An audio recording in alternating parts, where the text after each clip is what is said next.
Hello, everybody. My name's James. Welcome to another Planet FPL Clash of the Correspondents.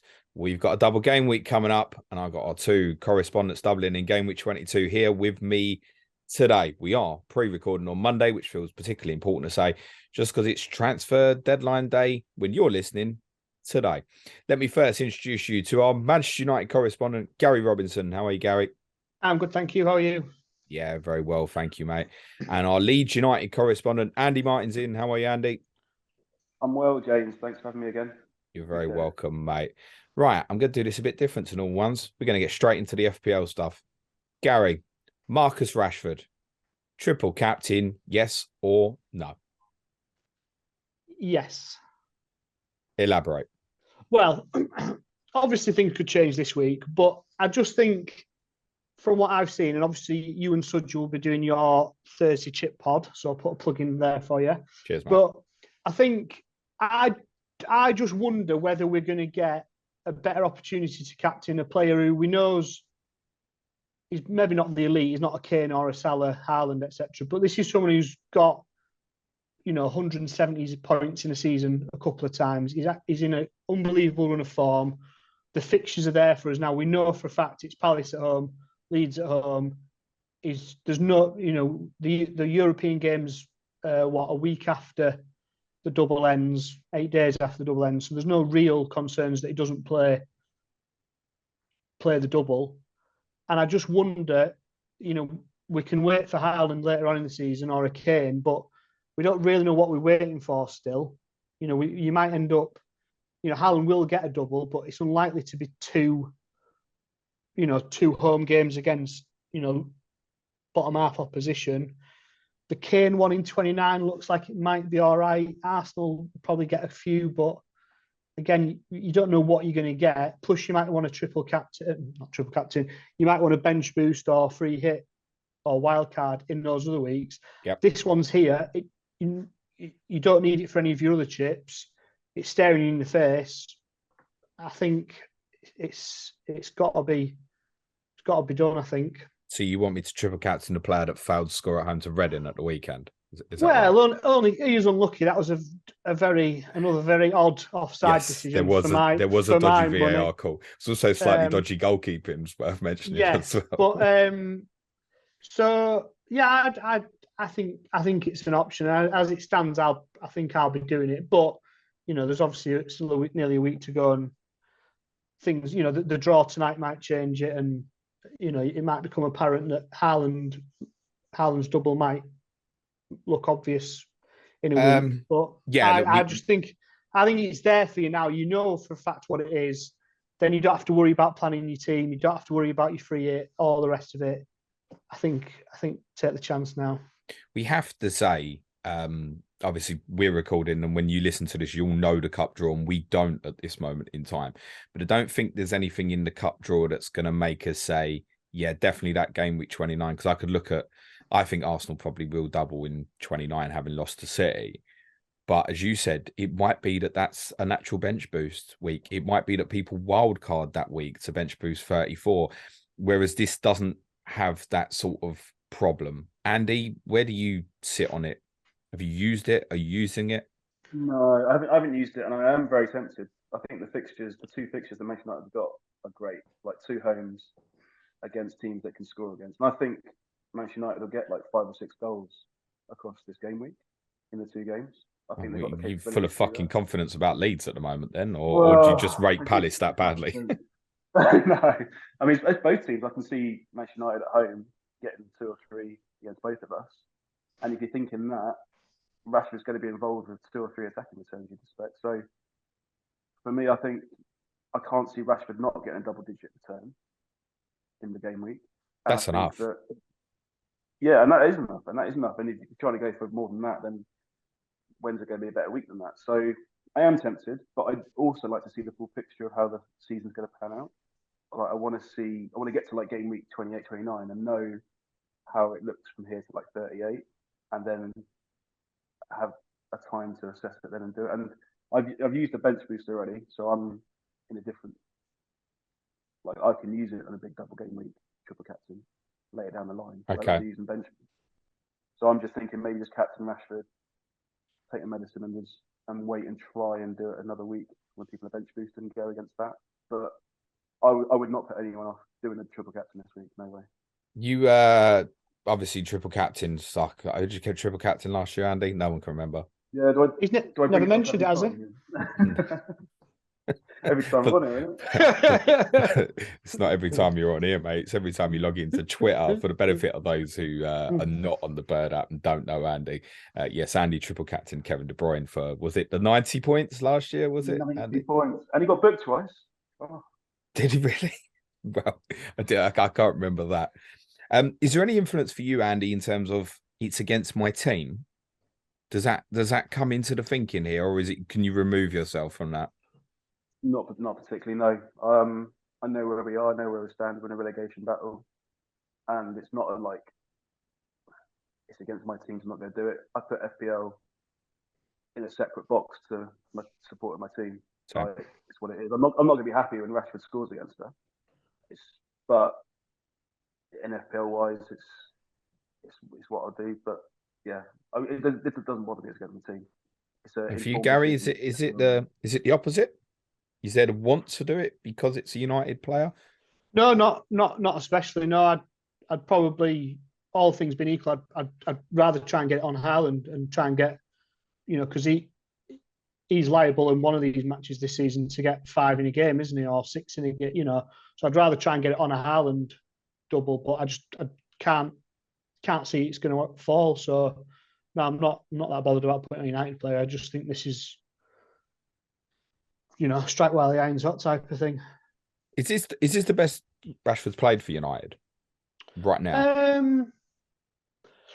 I don't know. I mean, it maybe feels like it because it's been such a concentrated run of form, and it's almost come out of the blue, given how poor he was last season and the injury situation he had. But I think this is someone who's he scored 17, 18 goals in the half COVID season, and with another 10, 11 assists or whatever, and that was just in the league. I think he got 20 odd in all competitions, and he was good under Solskjaer for the most part, and last minute winners against PSG, and this is someone who was on an upward trajectory for a long time, and then out of nowhere just had that one terrible season, injury hit season, and all of us probably thought, oh, has he hit a wall here? But he's just recovered from it. So I think it's just the recovery that sort of caught people by surprise and maybe putting back on everyone's radar that people think this is the best he's played. But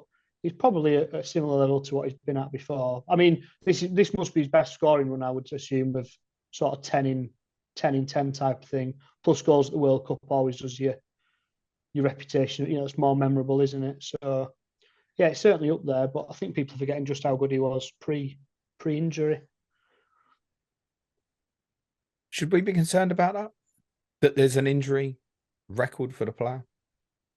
No, because I don't think he's not someone who. He's not like a Martial who he'll be injured for a week, then he'll be fit for 2 weeks, then injured for a week. He had one horrible bad injury with his back and all the associated things with it that took him out for quite a long time, and now he's finally recovered from it. He's not, touch wood, he's not been picking up any niggles or anything like that. So I wouldn't say so. I mean, especially in terms of triple captain, and you, as long as he's fit on Friday, you only need him to stay fit for a week, don't you? So, no, I don't think so. He's not had a habit of niggly injuries. He's just had one bad injury, which is probably better, really, isn't it? Yeah, I'm reluctant to go into too much detail because I might come up with something very different for Thursday. But my intention right now is probably to do it. It's nagging at me that doesn't feel right. He wouldn't have been on a projected list of players that I'd thought are going to end up triple captain this season. But I think it's the weightage to, there will be other good doubles, but currently, as we sit here now, we can't be sure that we don't want to use other chips in those weeks. Yeah. And the chip feels the least important to me in any case. I mean, if I triple captain Rashford now and you said gets an 8-pointer in one and a 2-pointer in the other, fine. Yeah. And I think with those two home fixtures, there's every reason to think he'll hit that sort of number. That's what's pulling me in. Well, definitely. I mean, he's someone who could he could get you desired return in one of the matches and still have, he could get a 13 and a 2, and you take that, wouldn't you? I mean, I think he got 18 against Arsenal early on in the season. So if you got an 18-pointer against Palace and then blanked against Leeds, you would take that all day long. And thing about not being on a projected list, but you wouldn't have had the Arsenal players on that list at the start of the season, would you? No, true. You would have had Salah on it. Well, I can't see anyone triple captain Salah this season unless they get backed into a corner because they hold it. Kane and Haaland, isn't it? So yeah, I think. I know what you mean. I wouldn't have expected to triple captain him, but it just seems to be staring me in the face now. What about this? And I've mentioned this a few times actually when I owned him right at the start of the season, saying, don't be put off by the difficult fixtures with him. He will return in the bigger games. He's got 4 double-digit hauls this season. The opponent all at Old Trafford, and you do have 2 home games. Liverpool, Arsenal, Forest, and City. Yeah, 3 of them against established Big Six opponents. The other one, Forest. Read anything into that? I suppose you can do, but I mean, he's still in amongst all that. He's still ticking over in the other games, isn't he? I think he scored before the Reading game. I think he scored in 9 home games in a row. So even if he just scores 1 in each and gets you 2 sevens, that's what's that? That's a 42-point triple captain. So I think you'd take that, wouldn't you? He's liable to get an assist as well. He might be on the penalties. He's taken a few this season. Fernandes seems to have come off him a bit. So, I mean, maybe a more open game against a bigger team helps him more. But it's not like he's not scoring against the small teams, is it? So, I won't be too put off by that. Andy, would you consider any other Manchester United player for the triple captaincy? With the fact that if Eriksen's out, Bruno Fernandes and set pieces, it's a decent enough shout. You said that, Gary? Should we be considering Bruno? Are we overlooking it? Well, I think this probably won't make sense. I think Fernandes is one that you'd probably be happy to captain. If you could only get to a Fernandes or whatever, and you were only using your captain this week, that might be one where you go, well, if I'm not triple captain Rashford, I may as well shoot against it. So I'll captain Fernandes. But I think to use your triple captain on Fernandes, I don't know if he's at the same level as Rashford this season. He's not. The returns aren't there. That'd be that would be an even bigger punt than Rashford, wouldn't it? Think of it though. Maybe like you're an idiot and you're 1 million rank in the world. Puts my hand up so everybody knows. And you're thinking, well, if I nailed a triple captaincy on Bruno, what sort of a jump is that going to do for me? Whereas what's Rashford? Rashford might end up being the most triple captain player in any week this season. Yeah, that's true. Yeah, that's true. But then it maybe depends what you want.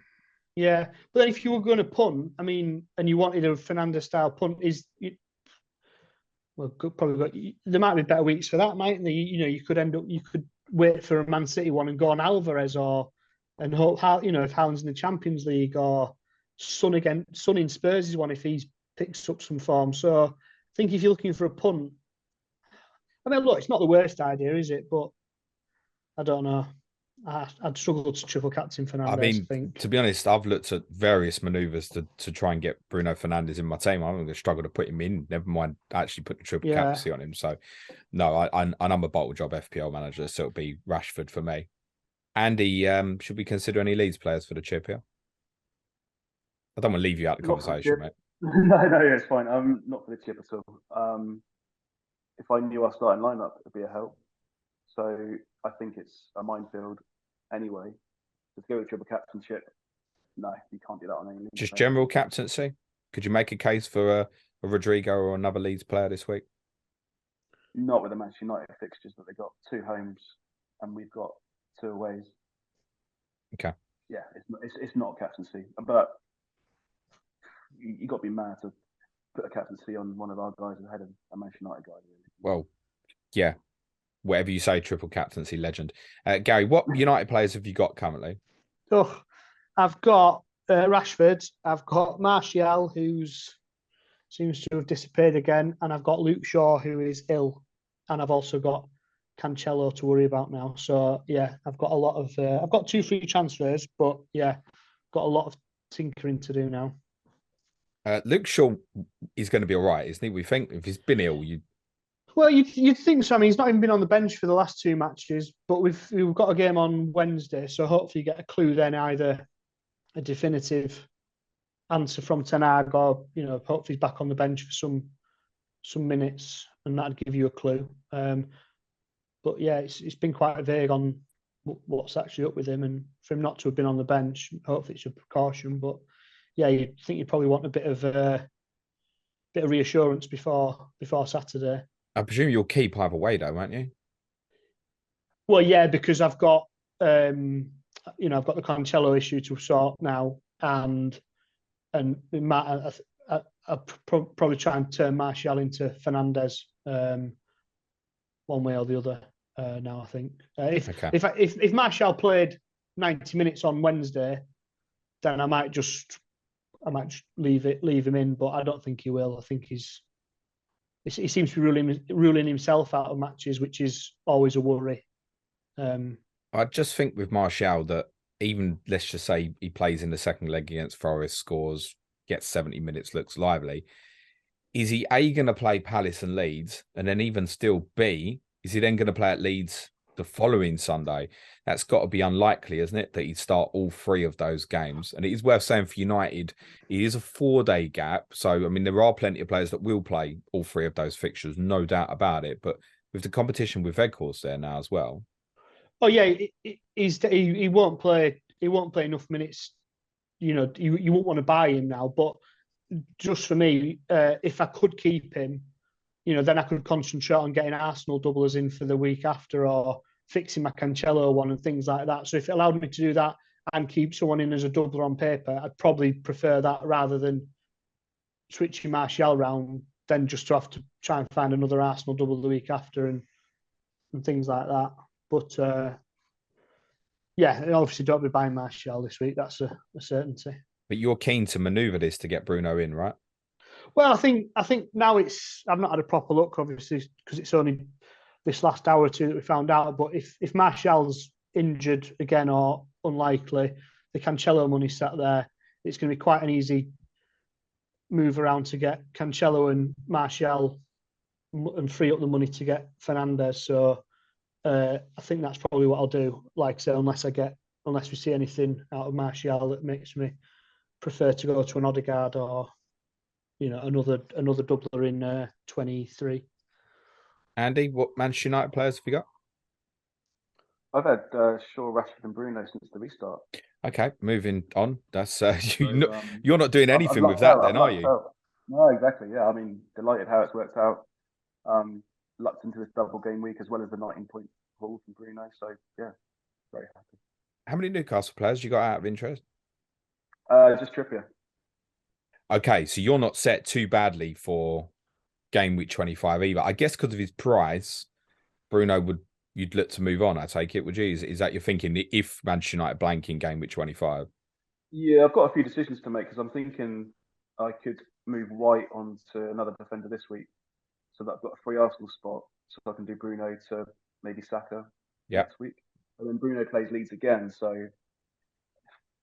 do I want to keep Bruno for 23 and then maybe 24 as well? So there's a few decisions. Do I do that or do I just keep Bruno until the blank? And then you two did the podcast together before you played each other in the back end of last winter, which finished 4-2 at Ellen Road. And we spoke then about midfield runners against Leeds. It's the opposite now, isn't it, Andy? Rather than letting people run through the middle of you, they've got to run around the outside now, haven't they? Yeah, exactly right. We're so clustered in the middle, and Marsh likes to play centrally. Then the wingers are great, and I fear it could be Rashford against Ayling as well, which is terrifying. Yeah, I want to come on to that because I want you to clarify a few things on Rasmus Christensen. But go on then. What Leeds players have you got at the moment? None. No Leeds at the moment. Plans? Yeah, a few plans. I mean, I've nowhere finalised it yet. I'm thinking I might do Ward to Melier. Okay. To get a Leeds asset in there. And for myself, I don't have Leeds double game week player. But then also looking ahead to the blank in 25, I think Kepa has got Spurs away. Correct. And Ward easy fixture. That's an easy fixture for Chelsea. Just so you know, mate. Okay, fine. But then Ward's got Arsenal as well. That's a more difficult fixture. Leeds at home to Southampton. I have Meslier in that for that one as well as this double. So that's what's edging me towards getting Meslier for this week. Yeah, there's certainly some common sense in that. Everton away 24 as well. Decent fixture, and obviously subject to what you do in the FA Cup 5th round, you could cover game week 28 as well. You're scheduled to play Wolves away in that weekend. They're already out, so it's literally on whether you make the quarterfinals or not, whether you play in that particular week.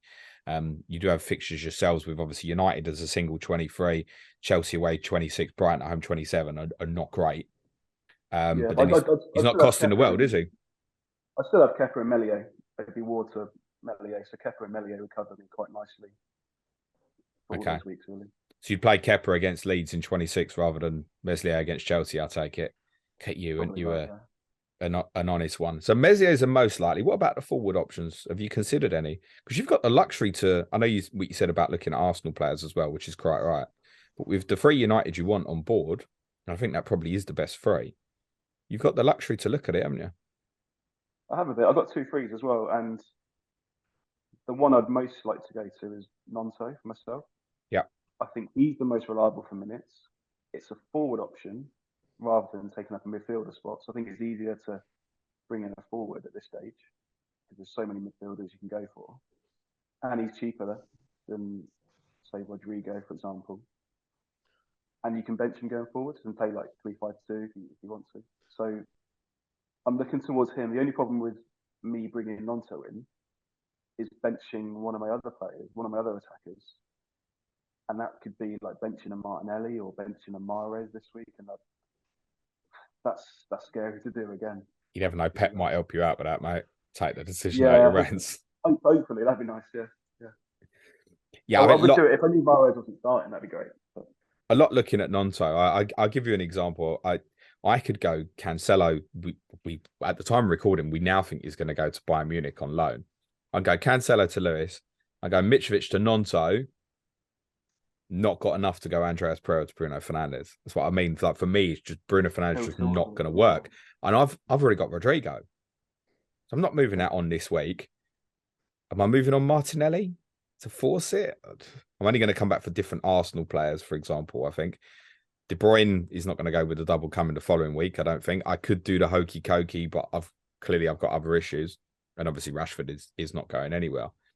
So Fernandes doesn't work for me, even using Gnonto. But I am still interested in Gnonto because although it doesn't allow me Pereira to Fernandes, it might allow me Pereira to Saka next week, for example. Yeah, okay.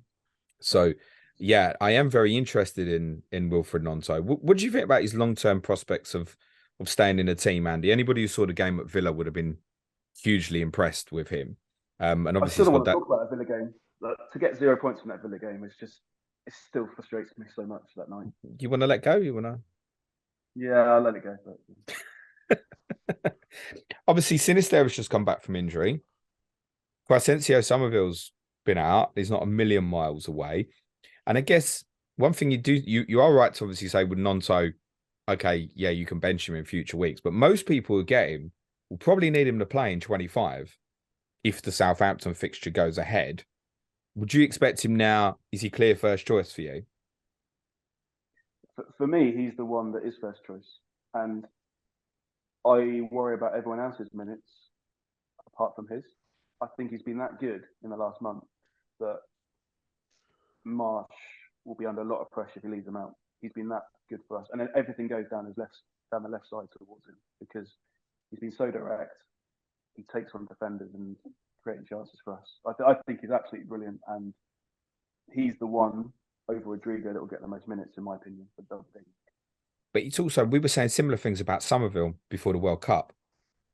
Yeah, that was. We haven't seen this competition yet to know what the true answer is. No, and I would like to know. I mean, now we've got a full selection of attackers.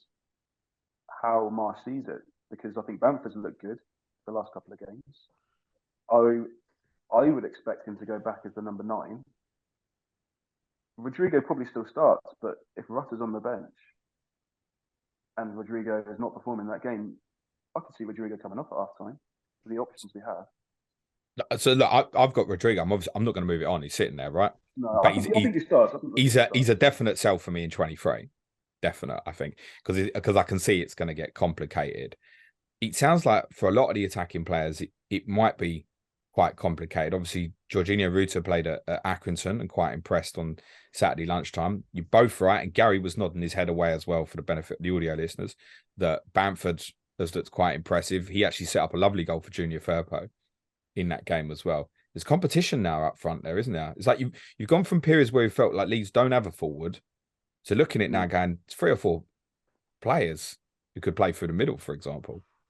Yeah, I mean, people are saying like, "Oh, Rodrigo won't miss out. He scored all these goals," but we've not had the full selection of players that we've got now all season.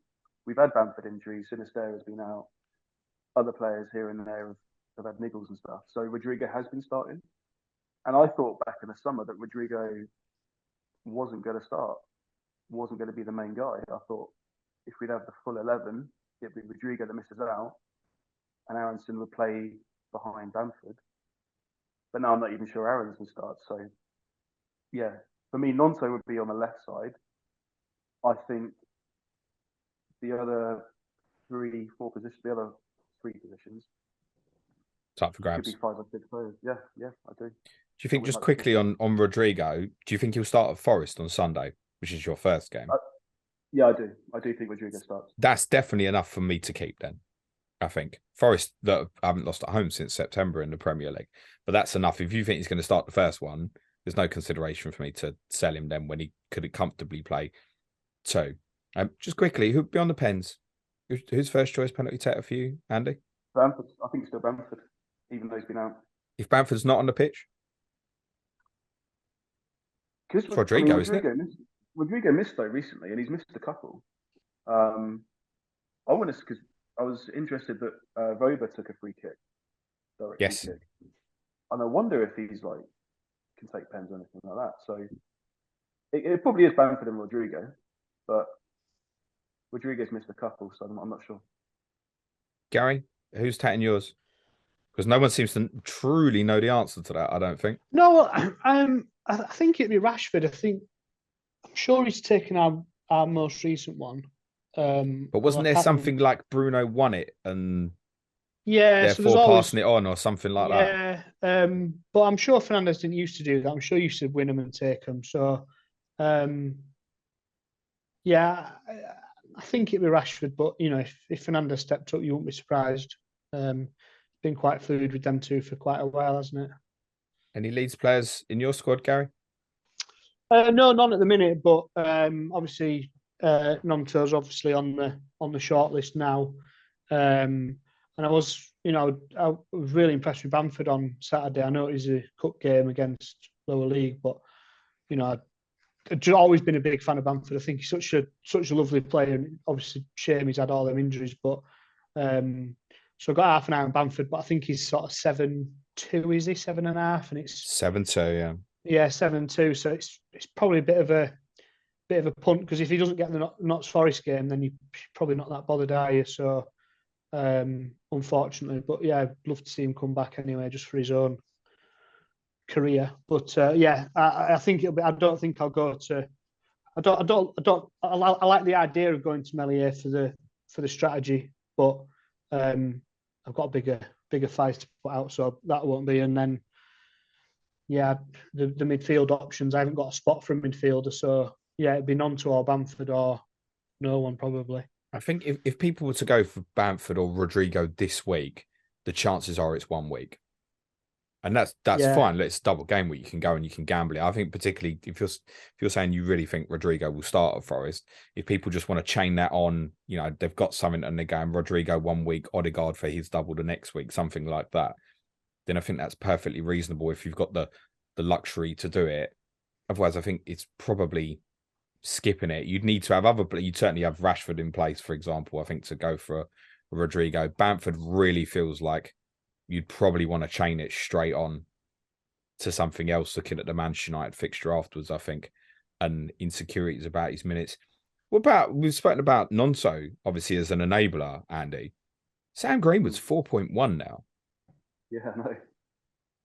Yeah, ridiculous. He's just dropped off price-wise, isn't it? I think everyone's just selling him for a more reliable forward. And that's understandable. Yeah. I've done very similar. He's going to get minutes off the bench, and I think if you got him and just keep benching him, he's fine. He can get 1 point. But if you own him, there'll definitely be people listening to this who have got him. Just start him.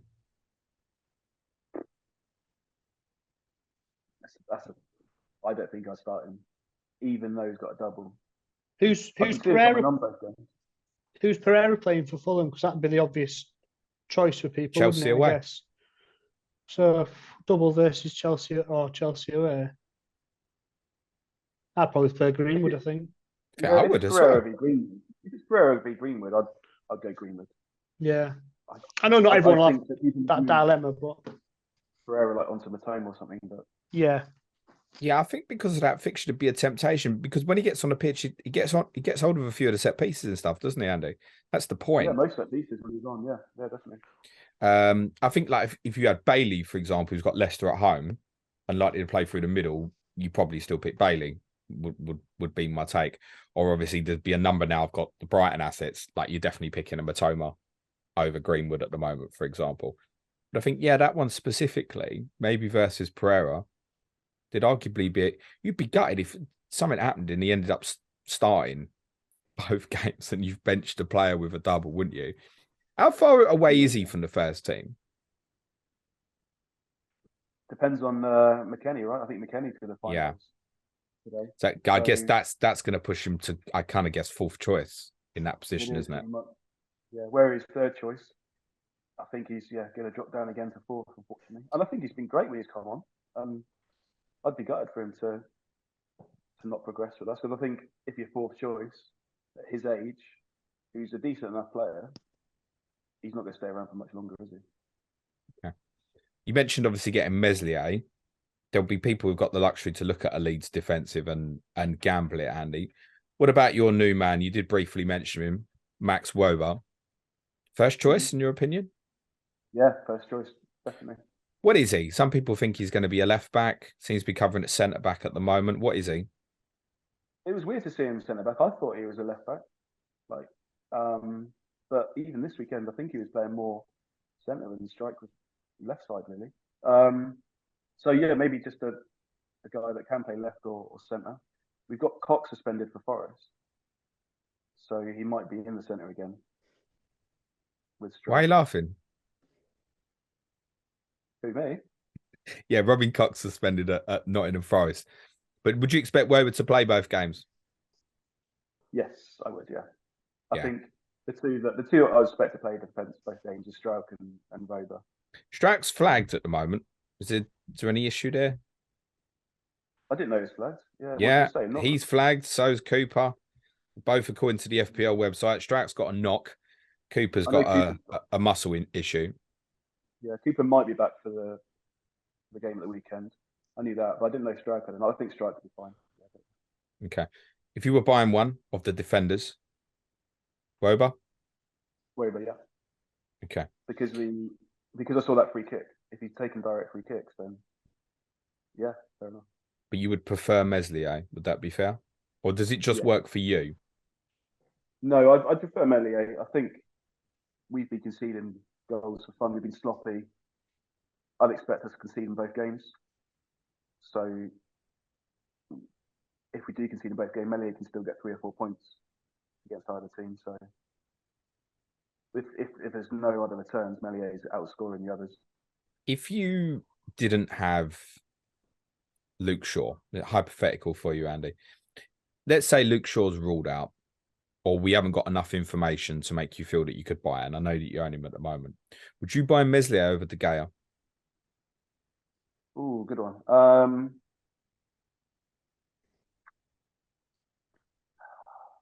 Yeah, I think I would. Is that because of 25 rather than now, though? Yeah. Okay. No, that's a fair answer. Andy, Dave Saves, is he playing well at the moment? Say again? Gary, sorry. Dave saves. He's playing well at the moment. It's always hard to tell with De Gea now. He seems to have, last few years, he seems to be in this mode now where that ability for an unbelievable save still there, but he's still never really cut out those glaring errors. I mean, the goal he conceded against Everton in the third round of the Cup, I know it's 2 or 3 weeks ago now. You know, he's still got that up. Yeah, he's still got that up his sleeve, and so you know, he's never going to be what he was 5 years ago, is he? But he's probably recovered from that real low point he had maybe 2 or 3 years ago, where he looked to be completely finished around the time Henderson came in for a bit. So he's probably somewhere in between those two peaks and troughs. But yeah, he's not too bad. I think he's a decent option FPL wise, but probably it's going to be hard for people to buy a goalkeeper this week, isn't it? As I'd thought with the other problems that are emerging.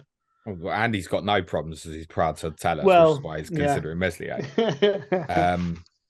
I just wonder though, if for some reason it became unclear on Luke Shaw, and perhaps for example, I've got De Gea and Rashford currently. Yeah. And the idea is probably for me to buy Shaw as long as it looks okay. But if it didn't look okay and people have got the opposite and perhaps can't get to Fernandes, Antony. De Gea is mate, I really thought he was going to say Casemiro. Will come back on to. De Gea is certainly an option. It's 4.9. It's a very reasonable price.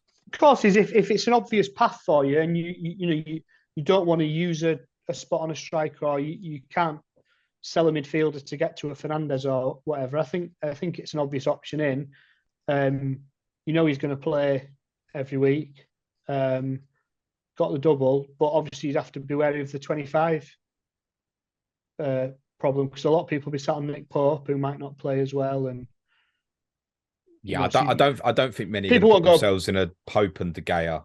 No, probably not. But it's still some. You just be wary of what you're doing in 25 if you haven't got De Gea. But I mean, my take on 25 currently is I'll have Danny Ward at home to Arsenal, and I imagine he'll have a lot to do, and it'll probably be a 0 or 1 pointer. But if he did fluke a clean sheet, it'd be a fucking haul, probably, wouldn't it? You could imagine. What about Wan-Bissaka, Gary? We haven't got any clarity on Diogo Dalot. Was hoovering up bonus a little bit pre-World Cup. Yeah. We've not seen him. We don't have clarity at the moment. If we had information that Dalot was out for a couple of weeks, and knowing that if you went for someone like Wan-Bissaka, you may look to move it on again because of a potential 25 blank. 4.3 consideration?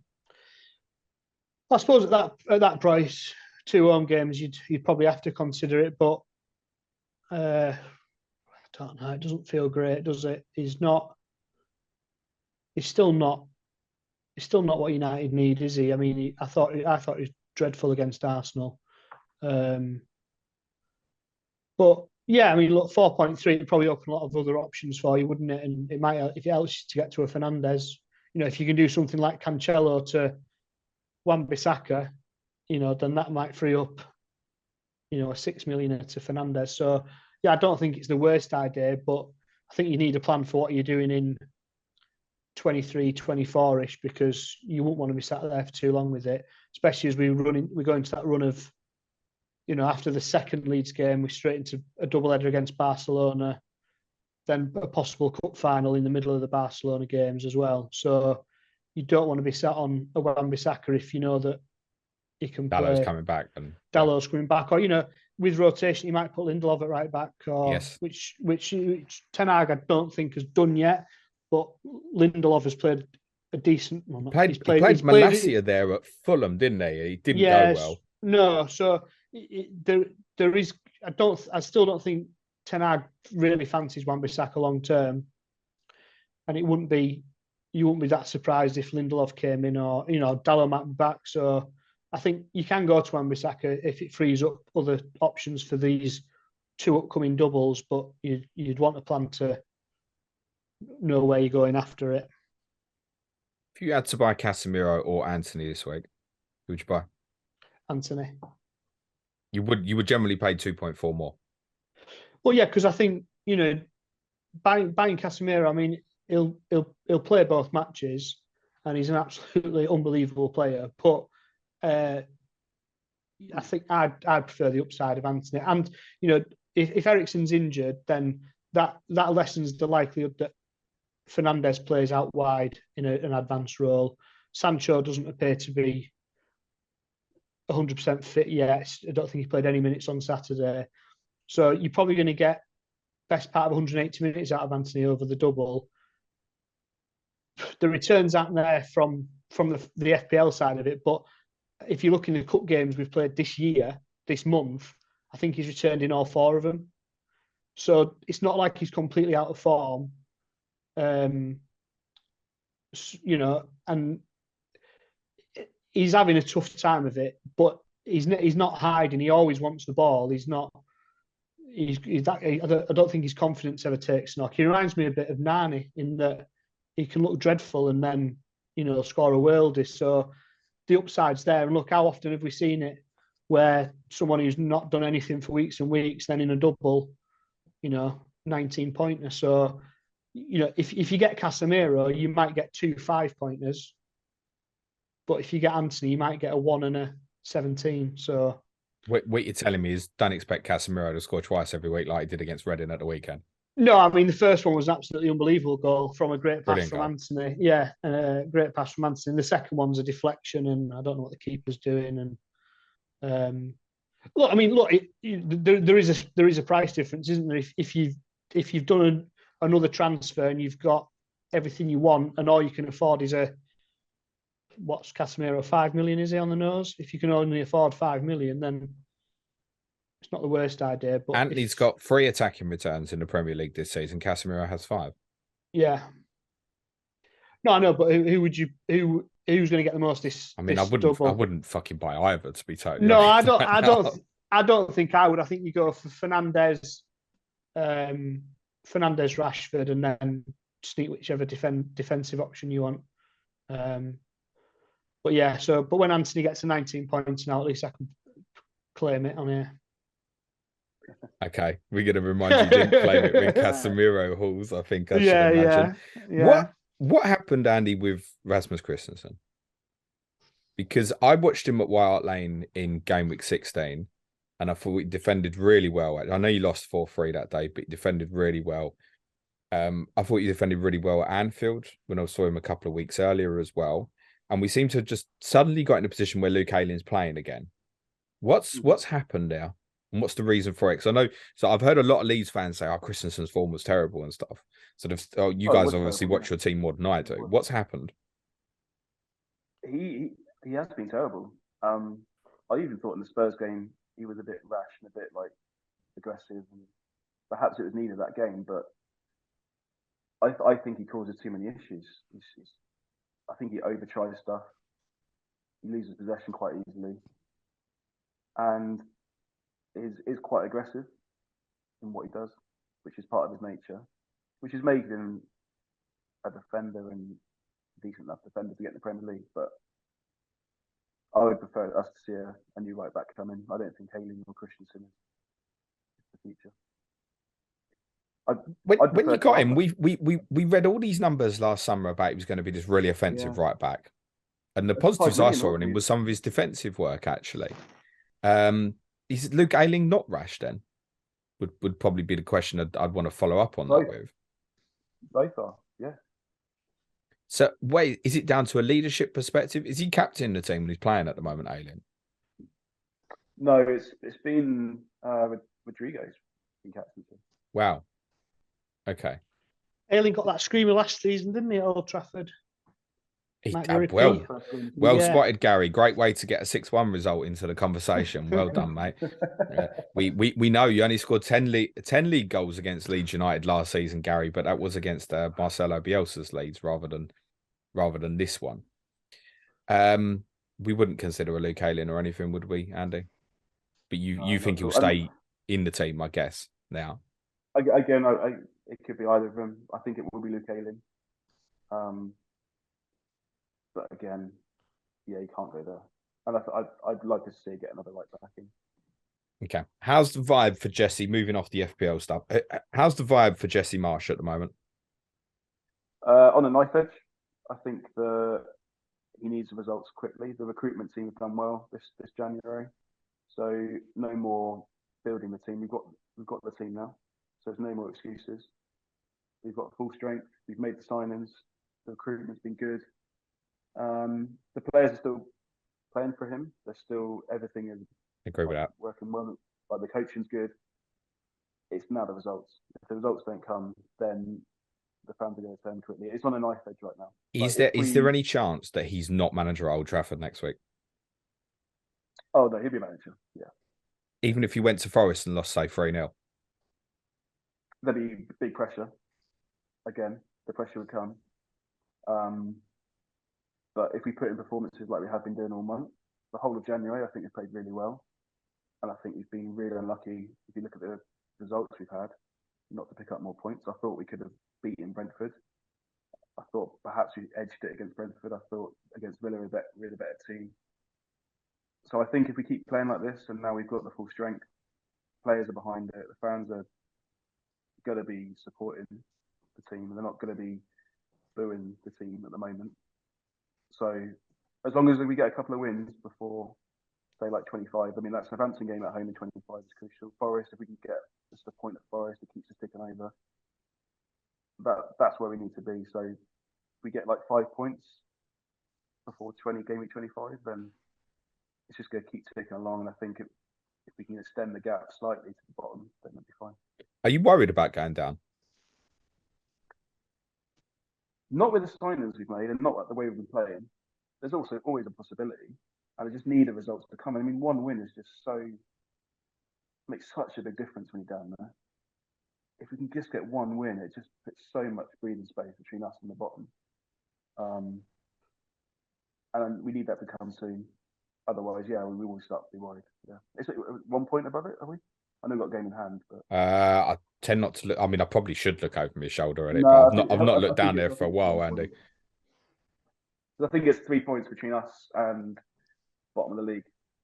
So I think we were on 18 points. I know that you know that I don't think you'll be in trouble.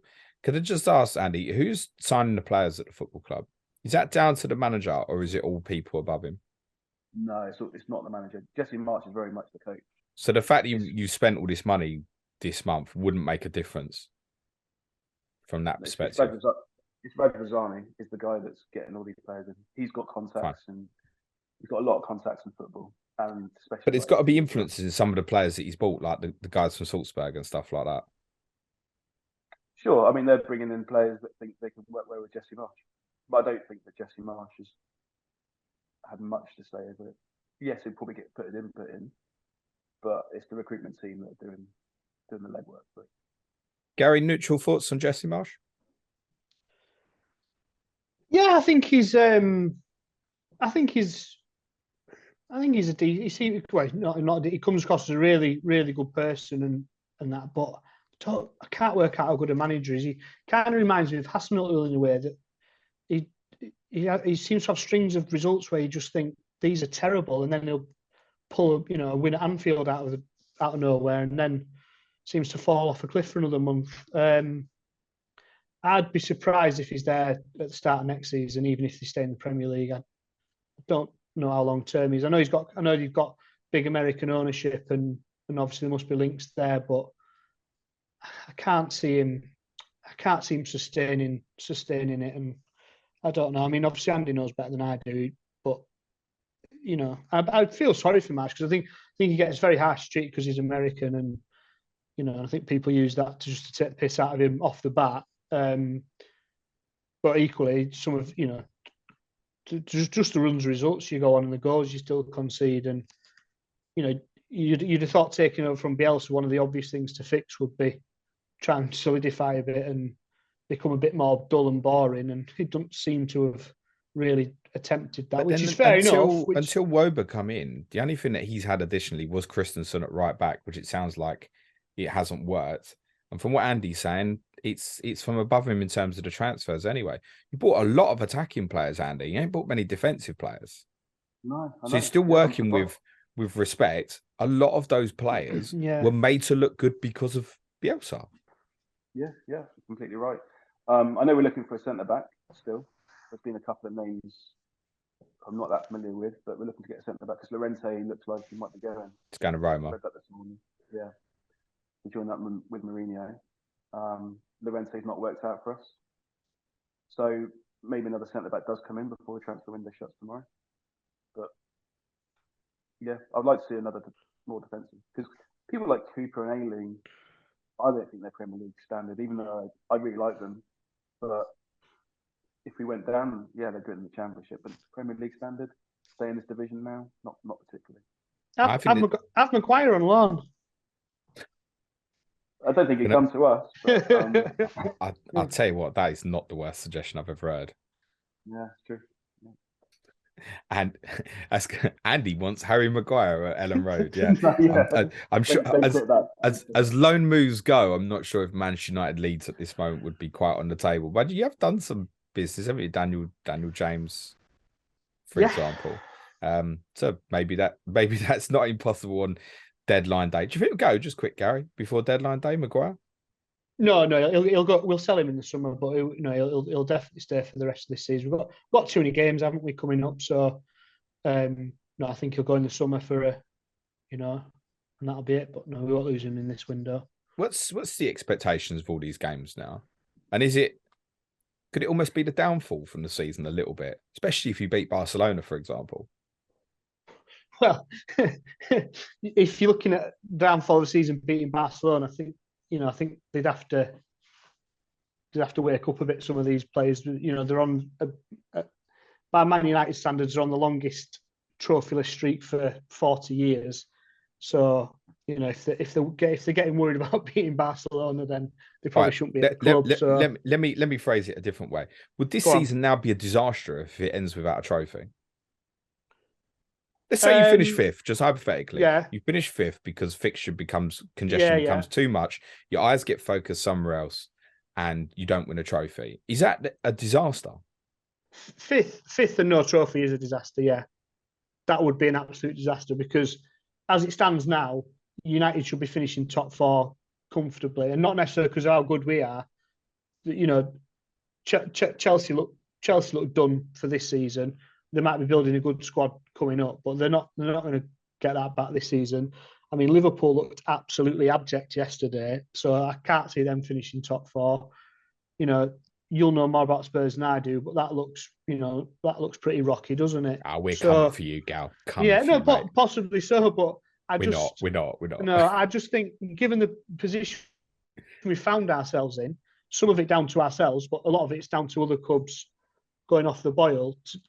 To not get top four from here would be... No. I agree. But something could happen, couldn't it? I mean, suddenly if we take Casemiro back out of that team, if someone happens, say the Eriksen injury is serious, we take Casemiro out the team as well, suddenly that's a very different Manchester United, isn't it? Oh, of course it is, yeah. But, all things being well, we should, if we can keep Casemiro and Varane fit, I think top four should be a certainty. Well, not a certainty, but we should be favourites to finish in the top four. And look, we've got ourselves in a decent position in the three cups now. With one step in the final, we'll probably be favourites for the final. Although it's going to come in between the two legs of the Barcelona tie, which is, does it come after both? No, it comes after the second leg, doesn't it? So the final's after the second leg of the Barcelona game. So that could make that Newcastle Southampton final tricky. But we're in the last 16 in the FA Cup, and then you've got a European tie against Barcelona to look forward to. So, look, if we beat Barcelona, if we do not, pardon? Are you away at Barcelona on that Thursday night? No, we're away in the first leg. After we play you at Ellen Road, and then we're at home before the League Cup final. Before the League Cup final, if we get there, yeah. So if that second leg at Old Trafford ends up a tense night, it's not going to be ideal preparation to rock up at Wembley 3 days later. But again, shouldn't be whinging about cup finals and playing Barcelona. Right. So yeah. If you could only have one thing, what would it be? Trophy or top four?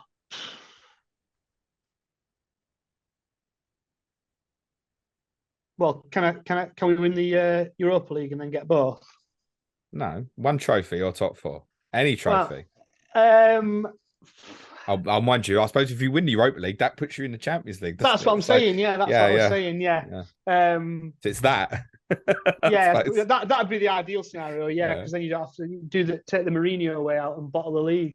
I'll settle for that if we finish fourth. If you want to shake hands on it, I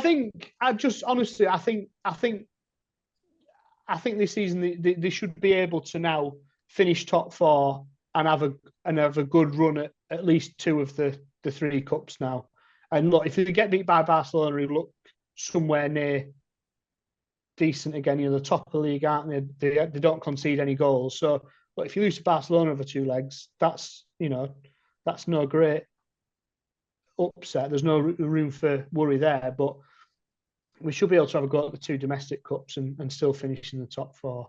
But if I had to pick one, I guess given everything that's gone on, I want to say the trophy, but you just can't these days, can you? Because not being in the Champions League, just we're short on money. It's absolutely sickening how it's affected us all. Yeah, it's just completely ruined football, hasn't it? That the idea that I'd rather finish the money's fourth. more important. Yeah, and get into the group next season's more important than this season. Yeah, precisely. Rather than the idea that we could beat Newcastle at Wembley and stop them winning a trophy and us win a trophy for the first time in years and that should be a good enough season in its right, but it's just the way modern football is. It's not, is it? I mean, you wouldn't take winning the FA Cup over top four, would you? For Spurs? I mean, to be honest, I would actually. Oh, you would, yeah. Yeah, I think it's a little bit.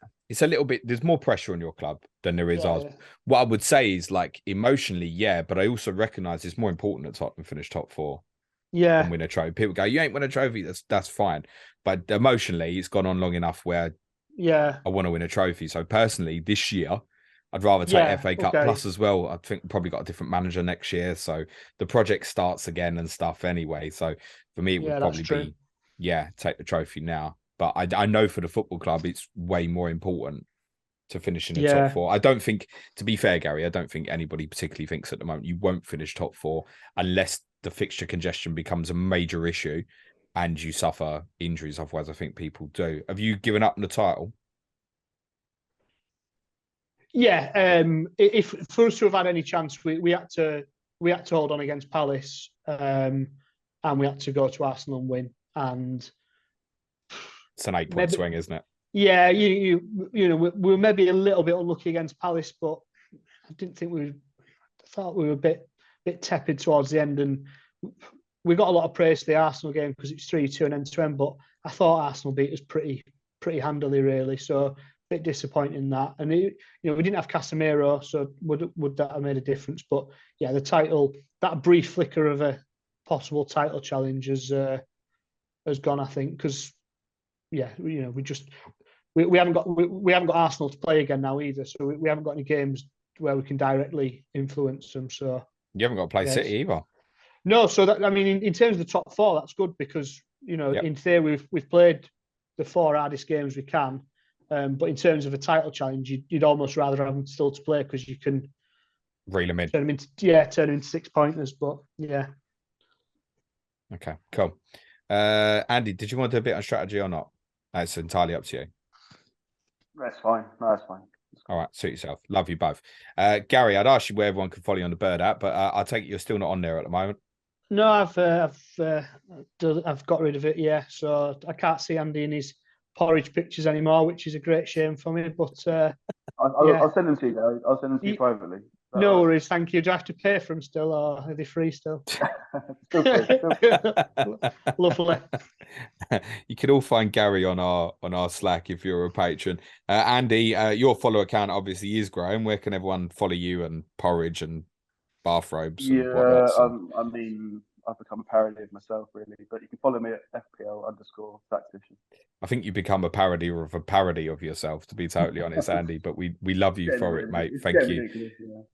Thank you both so much. Let's do correct scores before we go. Gary, United versus Palace, Saturday. Correct score prediction, please. Patrick Vieira coming to Old Trafford, so that'll be a laugh. I will say we will win 3-1. Okay. Andy, way to Forest Sunday? 2-2, thriller. Desmond. Okay. Gary, Leeds at home next Wednesday. I think we'll win 2-0. Okay. So clean sheet against Leeds, not against Palace, though. Yeah, I just think Palace. I feel like Palace have got a decent record at Old Trafford recently, and the likes of Zaha and It's out. Is Zaha out? Yeah, he's going to be out for about a month, I think, month to 6 weeks. All right, okay. Well, that might make the clean sheet more likely then. But yeah, they're usually pretty good, aren't they? Elise and Eze and etc. can possibly cause ill Luke Shaw and Wan-Bissaka problems was my thinking, but obviously Zaha being out's a massive issue for them. Possibly helps Wan-Bissaka a little bit, maybe. Yeah, definitely, yeah. And Andy, your trip to Old Trafford, 6-1 United or 6-1 Leeds United? No, less than that. I think unfortunately we still lose, but I'll say 2-1 and Manchester United, and we'll give them a fight. I hope you buy Meslier for free. 4 goals conceded predicted. Yeah. I think we concede 4, but it'll get 7. 2 penalty saves. Yeah. The unpredictability of goalkeepers in FPL never ceases to amaze. We do have 2 Clash of the Correspondents planned for you next week. Dara Cohen and Mark Southerns joining me for Fulham and Nottingham Forest. And of course, yes, Adam Pritchard and Johnny Pringle for Arsenal versus Manchester City ahead of a key match in the title race and a double game week for both teams. I don't know which order they're going to be next week, but the intention is to do both of those podcasts, one Tuesday, one Thursday next week. I'll be back with Suj for the Sky podcast tomorrow, Chip Strategy podcast on Thursday. Just leaves me to say thanks again to Gary and to Andy. Good luck this week, gents. Cue music, please, man, child. I mean, today's episode, listeners, is all about Chip Talk.